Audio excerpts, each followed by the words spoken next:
In the quiet little town of Pine Ridge, nestled between rolling hills and thick forests, life moved at a slow, peaceful pace. The air smelled of pine trees, and the sound of birds chirping echoed through the valleys. It was the kind of place where people knew each other by name, waved hello as they passed on the road, and gathered for potlucks during the summer. This small mountain community was a hidden gem, untouched by the chaos of big cities. For Rachel, this cabin wasn't just a vacation home, it was her sanctuary. She had inherited it from her grandmother, who used to tell her stories about how the cabin was built with love and hard work decades ago. Every summer, Rachel would pack her bags, leave behind the noise of her city job, and head to the cabin to recharge. It was her happy place, a spot where she could sit by the lake, sip coffee in the mornings, or read a book under the shade of an old oak tree. But this year, something felt off. Pine Ridge was still beautiful, but there was a new tension in the air. Over the past few months, more and more people had started using the private lake near Rachel's cabin. At first, she didn't mind. After all, the lake was technically shared among the homeowners association members, and she enjoyed seeing families picnicking or kids splashing around. But one person kept showing up, a woman everyone called Karen. Karen wasn't your average neighbor. She had been part of the homeowners association, HOA, for years and somehow managed to make herself the center of attention wherever she went. Some people whispered that she loved drama, others said she thrived on control. Whatever the case, Karen always seemed to find ways to bend the rules to suit her needs. Whether it was hosting loud parties late into the night or claiming prime parking spots for herself, she never hesitated to throw her weight around. One sunny afternoon, Rachel was sitting on her porch, enjoying the fresh breeze and flipping through the pages of a novel. The world felt calm until Karen marched up her driveway like she owned the place. Dressed in designer sunglasses and carrying a clipboard, Karen looked like she meant business. Without so much as a hello, she planted herself in front of Rachel and announced, "I've reserved your cabin and dock for my daughter's birthday party next weekend." Rachel blinked, unsure if she'd heard correctly. "Excuse me?" she asked, setting her book aside. "You heard me," Karen replied, tapping her pen against the clipboard. "It's going to be a big event, 100 guests, caterers, decorations, the works. I already put in the request with the HOA, and they approved it." Rachel frowned. "Wait a second. Did you even ask me about this?" Karen waved her hand dismissively. "Oh, don't worry about it. These things are handled through the HOA. You can't say no once it's been decided." Rachel sat there, stunned. Her cozy little cabin was now supposed to host 100 strangers? The thought made her stomach churn. She liked having guests over occasionally, but this wasn't just a casual get-together. It sounded like a full-blown production, complete with noise, mess, and potential damage to her property. Plus, she had plans of her own to relax, maybe take a few hikes, and enjoy some well-deserved downtime. "I'm sorry," Rachel said firmly, standing up to face Karen. "But I'll have to decline. My cabin isn't available for that kind of event." Karen's smile faltered, replaced by a look of disbelief. "You're turning me down? Do you realize how important this is? This is for my daughter." Rachel crossed her arms. "And do you realize this is my property? I appreciate you asking or, well, telling me, but I have to put my foot down. I need time to myself, and I don't think a 100-person party fits into that plan." Karen's expression hardened. For a moment, she looked like she might explode right then and there. Instead, she forced a tight smile and said, "Fine. We'll see about that." Then, without another word, she turned on her heel and stormed off, leaving Rachel staring after her in disbelief. As Karen disappeared down the driveway, Rachel couldn't shake the feeling that this wasn't the end of the conversation. Something told her Karen wouldn't give up so easily. And deep down, Rachel knew she'd have to prepare herself for whatever came next. Little did she know, This encounter would set off a chain of events that would test her patience, her resolve, and ultimately, her ability to stand up for herself in the face of someone determined to win at any cost. After Karen stormed off, Rachel stood on her porch for a while, trying to process what had just happened. The nerve of that woman! How could anyone think it was okay to barge onto someone else's property and demand they host a huge party? It didn't sit right with her, not even a little bit. But as angry as she felt, Rachel knew she couldn't let emotions take over. If Karen came back swinging, which seemed almost certain, Rachel needed to be ready.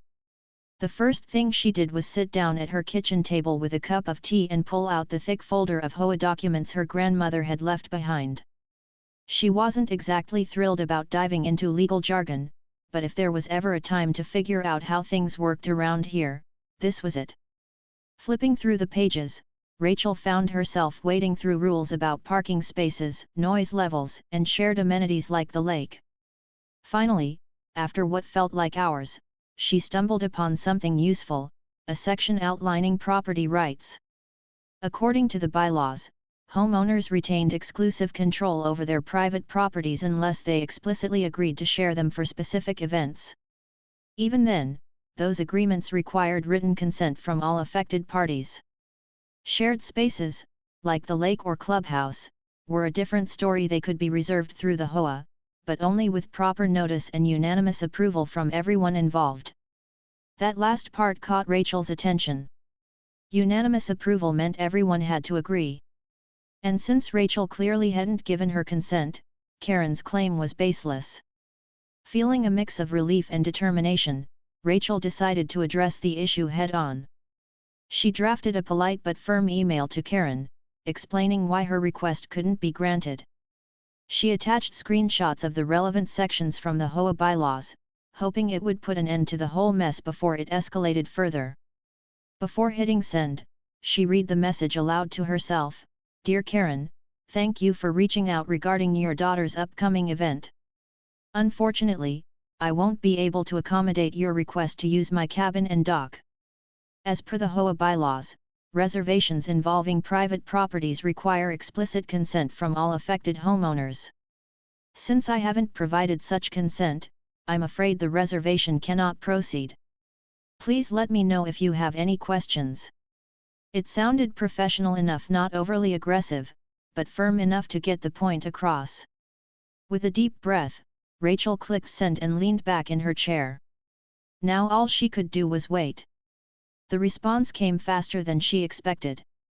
Within minutes, her phone buzzed with a notification. Opening the email, Rachel braced herself for whatever Karen might throw her way. Sure enough, the tone was anything but friendly. Are you serious? Karen wrote. Do you really think you can just ignore the HOA and say no to this? People in this community look out for each other. They don't act selfishly like you're doing. You're ruining my daughter's special day, and trust me, you'll regret this. Rachel sighed and shook her head. She should have known Karen wouldn't take no for an answer. Still, reading those words made her blood boil. Who did Karen think she was, accusing her of being selfish? Rachel hadn't done anything wrong, she was simply exercising her rights as a homeowner. But Karen's threats weren't empty either. Rachel had heard stories about how Karen manipulated situations to suit her needs, often bullying others into submission. Was this going to turn into one of those situations? Determined not to let Karen intimidate her, Rachel decided to dig deeper. She reached out to a few trusted neighbors who had lived in Pine Ridge longer than she had. Over coffee and casual conversations, she asked if they'd ever dealt with similar issues involving Karen or the HOA. To her surprise, several of them nodded knowingly. Oh, we've all been there, one neighbor said with a laugh. Karen loves throwing her weight around. Last year, she tried to ban backyard barbecues because the smell bothered her. Can you believe that? Another chimed in, yeah, and remember when she insisted the HOA repaint the welcome sign at the entrance? Said it wasn't elegant enough. Meanwhile, half the neighborhood wanted new streetlights instead. Listening to their stories gave Rachel a clearer picture of what she was up against. Karen wasn't just pushy, she was relentless. Once she set her sights on something, she didn't stop until she got it. But that didn't mean Rachel had to roll over and play along. In fact, hearing her neighbors' frustrations only strengthened her resolve. If Karen thought she could bulldoze her way through this, she was in for a rude awakening. With renewed confidence, Rachel went back to the HOA documents and dug even deeper. She discovered another important detail: any disputes or disagreements between homeowners were supposed to go through a formal mediation process. This meant Karen couldn't just show up and demand access to her property, it had to be handled officially, with witnesses and documentation. Armed with this knowledge, Rachel felt like she finally had some leverage. But preparation wasn't just about paperwork, it was also about strategy. Rachel realized that standing up to Karen wasn't just about protecting her own space, it was about setting boundaries for the entire community. If Karen got away with this, who knew what she'd try next? Maybe hosting a massive party at someone's cabin seemed harmless in the grand scheme of things, but it was a slippery slope. Allowing one person to bend the rules for their benefit opened the door for bigger problems down the line. That evening, as Rachel sat by the fireplace sipping hot cocoa, she reflected on everything that had unfolded. On the surface, this was just a disagreement over a party venue. But beneath the surface, it was about fairness, respect, and standing up for what was right. Rachel knew Karen wouldn't back down easily, and the road ahead might not be smooth. But she also knew one thing for sure: she wasn't going to let anyone walk all over her, not now, not ever. As she drifted off to sleep that night, Rachel couldn't help but feel a strange sense of excitement mixed with nervousness. Tomorrow would bring its own challenges, but she was ready. Whatever Karen threw her way, Rachel was prepared to face it head-on and maybe, just maybe, teach her a lesson she wouldn't soon forget. The next morning, Rachel woke up with a clear plan in mind. She knew Karen wasn't the type to back down quietly, and waiting around for her to make the next move felt like sitting on a ticking time bomb. Instead, Rachel decided it was time to take control of the situation herself. This wasn't just about keeping her cabin private anymore, it was about sending a message that nobody could steamroll over her or the rules of the community. Her first step? Making sure her property was secure. The cabin had always been peaceful and welcoming, but now, with Karen's threats looming overhead, Rachel realized she needed to draw a firm line. So, she called up a local handyman named Joe who'd done odd jobs for her grandmother years ago. He was reliable, quick, and most importantly knew how to keep things discreet. When he arrived later that day, Rachel explained what she needed: a sturdy gate at the entrance of her driveway, complete with a keypad lock. Joe raised an eyebrow as he listened. "You expecting trouble?" he asked, half joking. "Let's just say I'm being proactive," Rachel replied with a small smile. "I don't want anyone showing up uninvited." Joe nodded knowingly. "Got it. Consider it done." By late afternoon, the gate was installed, a solid metal structure with a sleek keypad mounted on a post nearby. Rachel stood back, admiring the work. It wasn't flashy or overly aggressive, it simply said, "This is my space, and you're not getting in without permission." To make things crystal clear, she added a large sign next to the gate: "Private property, unauthorized entry prohibited." Simple, direct, and impossible to misunderstand. But Rachel didn't stop there. She knew Karen wouldn't give up without a fight, and if push came to shove, Rachel wanted to be ready with more than just a locked gate. Her next move was gathering support from the neighbors. Over the past few days, she'd already spoken to a handful of them about Karen's antics, and they'd all shared their frustrations. Now, she decided to take it a step further. She drafted a petition titled, "Respect private property rights within our community." The idea was simple: get as many homeowners as possible to sign it, showing that the majority of people sided with Rachel and valued fairness over Karen's demands. Rachel spent the rest of the evening going door to door, explaining the situation and asking for signatures. Some neighbors hesitated at first, worried about crossing Karen, but most were eager to lend their support once they understood what was at stake. "You're doing the right thing," one elderly woman said as she signed the paper. "If we let Karen walk all over us now, she'll only get worse." Another neighbor chimed in, "Honestly, I've been waiting for someone to stand up to her. Count me in." By the end of the night, Rachel had collected nearly 24 signatures, more than enough to prove that Karen's behavior wasn't just unacceptable, it was unpopular. But Rachel didn't stop there. She also recorded short video testimonials from some of the neighbors, capturing their thoughts on camera. These clips weren't meant to shame Karen publicly, at least, not yet, but rather serve as evidence if things escalated. One man summed it up perfectly: "Karen's always tried to bend the rules for herself. It's about time someone reminded her that we're all equals here." With the gate in place, the petition signed, and the videos saved safely on her laptop, Rachel finally allowed herself to relax for a moment, anyway. Sitting on her porch with a cup of tea, she reviewed everything she'd accomplished. She'd turned her quiet little cabin into a fortress of sorts, fortified not just by steel and locks but by the collective will of her neighbors.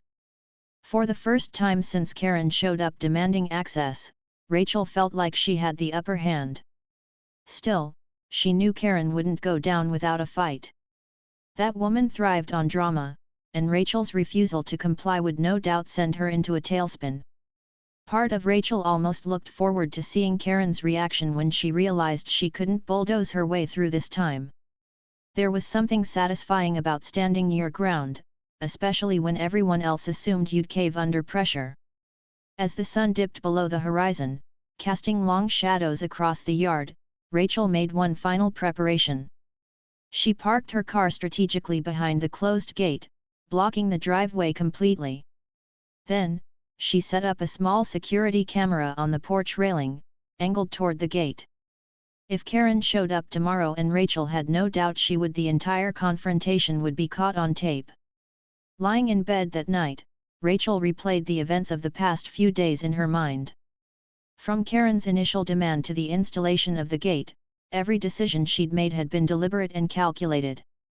She hadn't acted out of anger or spite; instead, she'd relied on logic, strategy, and the strength of her community. And while she couldn't predict exactly how Karen would respond, Rachel felt confident that she'd done everything in her power to protect her home and her peace of mind. Somewhere deep down, though, she couldn't help but wonder, would Karen actually try to force her way onto the property?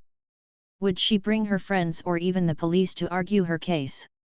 Or would she finally realize that Rachel wasn't bluffing and retreat with her tail between her legs? Whatever happened, Rachel knew one thing for certain: tomorrow would be a showdown unlike anything Pine Ridge had ever seen. And strangely enough, despite the tension brewing in the air, Rachel found herself looking forward to it.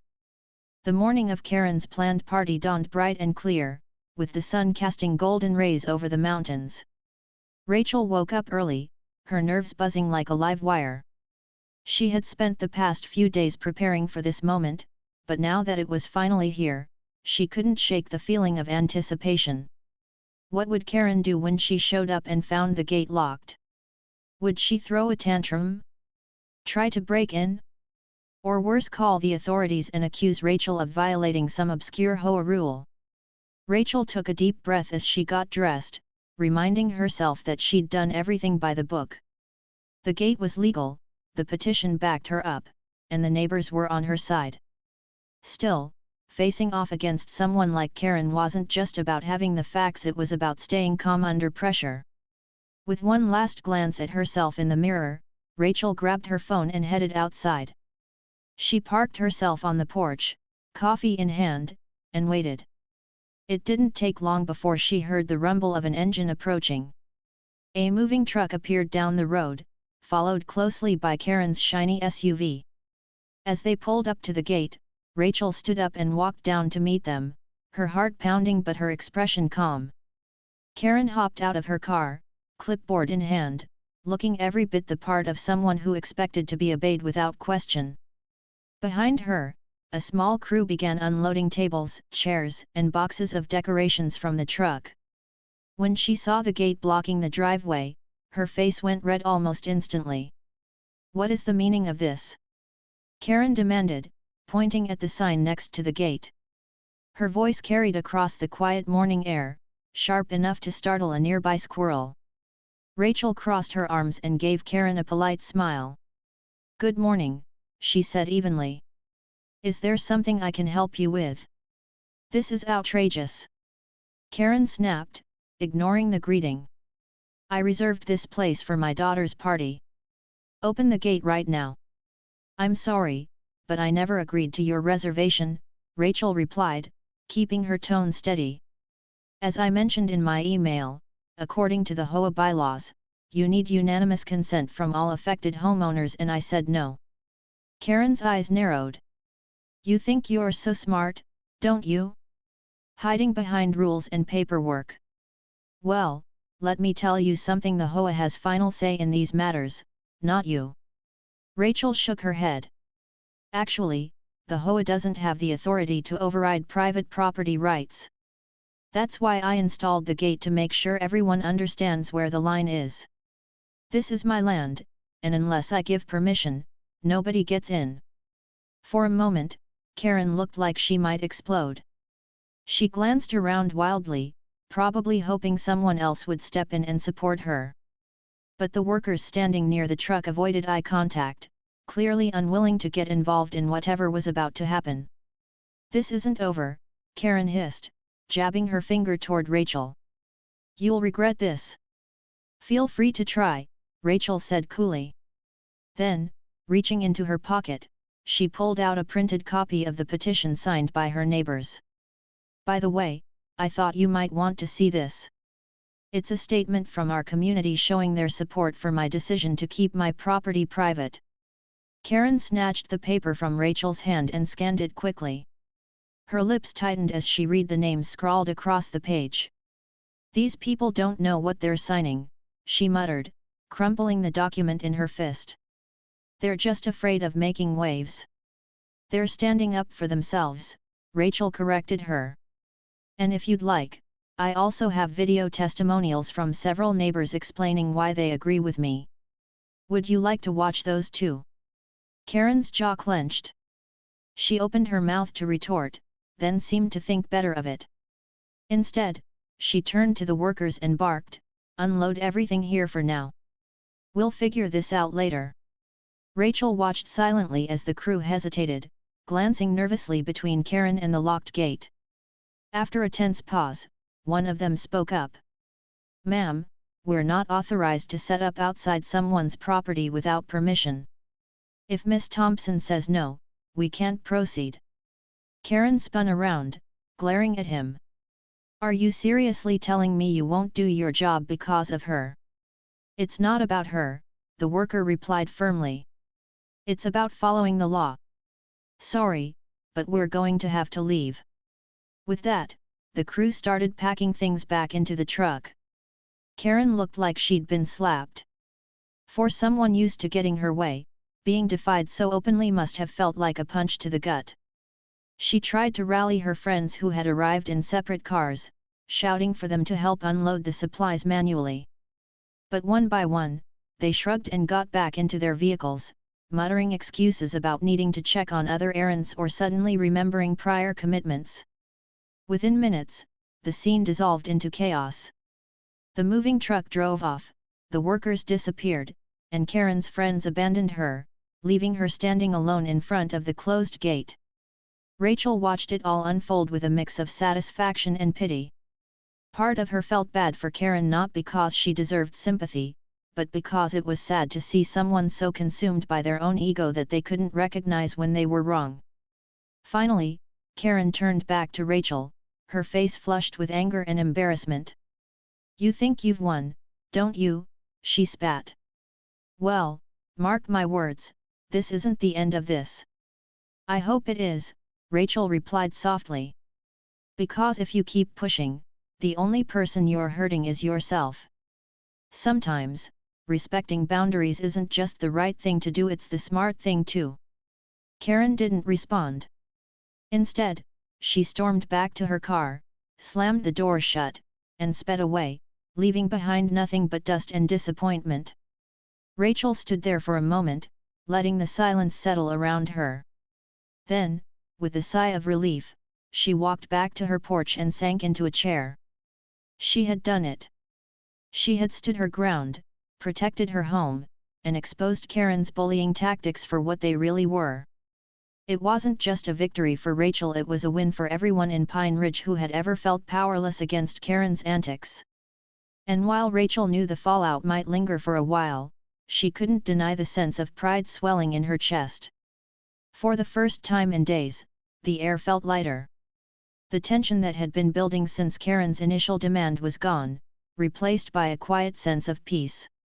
Rachel sipped her coffee, watching the sunlight dance on the surface of the lake. Whatever came next, she was ready. The fallout from Karen's humiliating defeat spread through Pine Ridge like wildfire. By the time Rachel returned to her cabin after the confrontation, word had already reached the neighbors. It wasn't long before people started stopping by not to cause trouble, but to congratulate her. Some brought homemade pies, others offered kind words, and a few even admitted they'd been too intimidated to stand up to Karen themselves. "It's about time someone put her in her place," one neighbor said with a grin as he handed Rachel a basket of fresh apples. "We've all been waiting for this day." Another woman chimed in, "Honestly, I didn't think anyone could stand up to her like that. You're an inspiration, you know." Rachel laughed softly, feeling both touched and slightly overwhelmed by the outpouring of support. She hadn't expected her actions to resonate so deeply with the community. But then again, maybe she shouldn't have been surprised. Living under Karen's self-imposed reign had worn thin on everyone, and seeing her publicly humiliated gave people hope that change was possible. Over the next few days, whispers turned into conversations, and conversations turned into action.